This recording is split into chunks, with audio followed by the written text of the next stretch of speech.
What can't you do, Jesus? Let's go!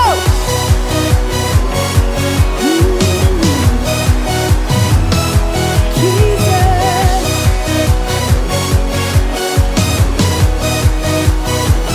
Creator of the universe. What can't you do? What can't you do, Jesus?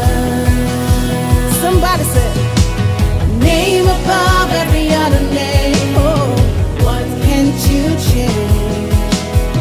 What can't you change, Jesus? Tonight we celebrate God. Come on, Jesus.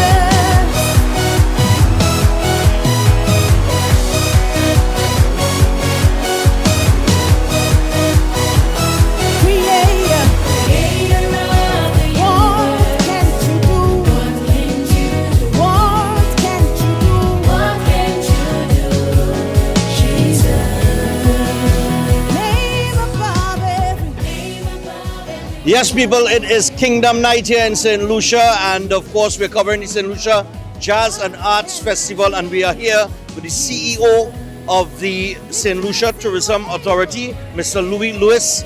Good evening to you, sir. Good evening, sir. So how are you enjoying Kingdom Night so far? Well, it's touching the boxes that we want. The crowd is building up quite well, and it's hitting one of the demographics that we've actually went out for.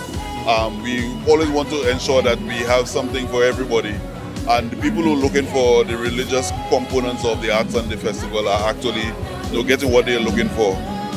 More than that, we have been very careful over the years, and I think it really came to fruition this year, that we align the artists with the markets in which we are prominent. So for instance, we have the headliner coming out of the US, but we also have designs on going into Africa. Yes. And therefore we are bringing in African artists to perform here as part of a bigger strategy where we are doing exchanges with the creatives, particularly from Nigeria. We have actually an MOU. So it's like building that visibility across both markets, so that when we start to do some active marketing, there will be some level of familiarity. So something I always tell a lot of people is that the Jazz and Arts Festival, it's more than just an event. It's a marketing tool for us, and we structure the artists and the events around that marketing direction that we take for the country for the rest of the year. So, it always aligns with the direction in which we go in, and that's how the lineup was built, especially for this night. Well, I see last night, well, before I get to last night at Pure Jazz, first off, how long has this Kingdom Night been part of the festival? Well, it's been going for about 7 years now. Okay. So it's relatively new because the festival has gone for 34 years. Right. So, but as we saw the need and the necessity to be a little more all-inclusive. And there are people who are looking for those artists in the festival, and, people are traveling for it. And it's really satisfying that demand, Nice. So, yeah, so it has hit that box. Well, I saw last night at the Pure Jazz, you all had Esperanza Spalding. Yes. Well, I don't know if you was there last night? Yes, I was there, yeah. I would expect that, I have right? to be You have to be everywhere. there. But I tell you, man, and I keep saying it I said it on my morning show, that woman could sing, boy. When she came on, I mean, it seemed that you all were very, very meticulous in terms of the selection of she's a 5-time Grammy winner. I mean, this is the caliber of entertainers that you get in when you come to St. Lucia Jazz and Arts Festival. Yes, and that is part of the signature of the event. As a matter of fact, the jazz component is the one that anchors the festival. That gives it the legitimacy of a jazz and arts festival. And we chose Esperanza Spalding especially because she's in the hardcore genre. Well, last night was themed as the Ladies' Night. But then she is in the realm of the hardcore jazz performers, and she's really, it's music and poetry and music, bringing that blend together. Just before her, we had a Trinidadian band. Yes. And that was no accident. That was deliberate because Trinidad is our second largest market regionally. Right. And people like to travel to see their artists perform in different festivals. So it was not by accident that we had her on the lineup. And I think it was an excellent representation of not just Trinidad music as the largest market, but also the jazzing of soca, and she went further and did some jazzing of Latin music as well. So it was really versatile to see this thing, on show inside her hair. So it's a lot of work it takes to get the lineup. We start from like as early as August, and we go week after week, to try to get what is something that is attractive in totality. Nice one. In terms of, like you mentioned Trinidad, I know that you did some work in Tobago as well. Yes. In terms of their tourism sector, Yeah. what are some of the things that you worked on in Tobago?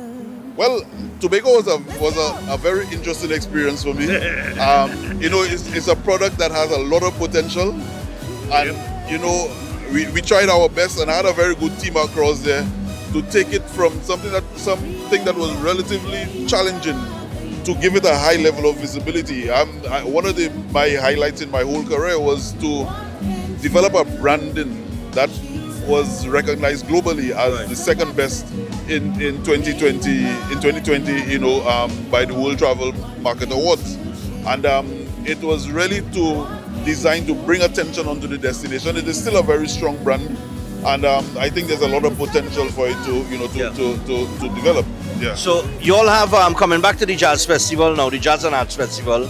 You all have a studded weekend coming up. The stars come out. When the entertainment is top of the line from the word go.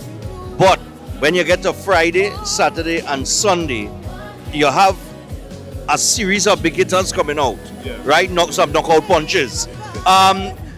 Those bookings, those entertainers coming to St. Lucia to perform at this festival, how big is that in terms of the impact it has on tourists coming to the island?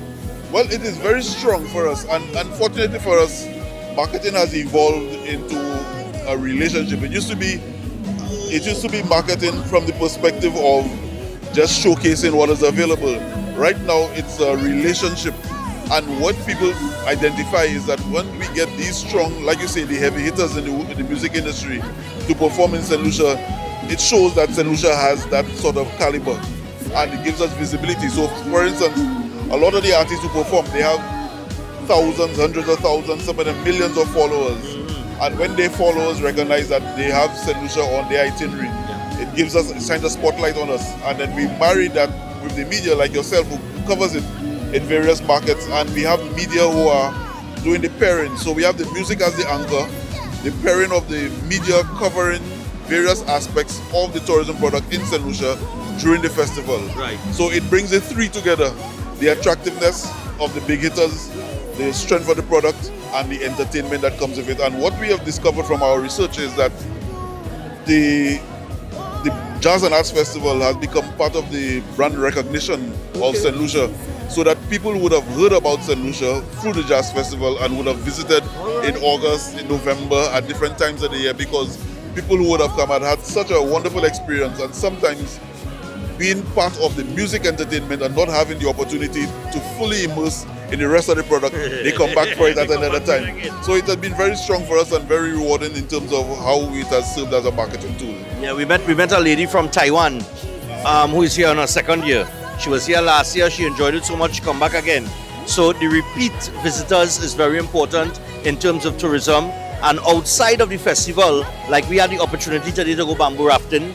So there are other activities on the island, the drive-in volcano, the mud baths, things like that, which I understand tourism has lined up for its experience and to promote. But you all have so many things going on here on this beautiful island. It's ripe for tourism. It seems like, I've been to a few islands, but this one seems like top tier in terms of, visiting, coming, experiencing, especially. I realize the honeymooners like to come here, boy. Yeah, and and we won the world's leading honeymoon destination 17 times. Yeah. So it's really playing to the strengths. Right. And for us, it's we are not just showcasing what we have, but the government has taken a policy decision and they have established a community tourism agency. And what we are doing is that we are bringing out some of those communities, bringing it into the limelight. Right. And that agency has been able to cause economic activity to happen in places that are so far removed from the normal flow. So the issue of being able to earn a living in a place where you reside is a serious issue. and it reduces the levels of congestion, the migration, and all of those things from place to place, and it really shares and spreads the economic benefits of tourism. So the agency has developed a number of sites and attractions and working with nationals, not just to showcase what they have in their communities, but also to allow them to move from spectators of development to participants. And that is something that is very important because tourism has developed in a lot of the islands in the region, but it has been nearly by accident. In our case, we are making sure that we apply science and strategy to it to make it more meaningful to the residents of St. Lucia. Well, I tell you what I always say, data drives policy, and that's what works here in St. Lucia. So, we want to thank Mr. Lewis for joining us and giving us some time on our beautiful night here, Kingdom Night. We give him praise, and people have come out to give praise. You could see that this is something that is very prominent on the island, that spiritual vibes, that religious factor. And anytime you have the opportunity to come out and praise God, you take it, right?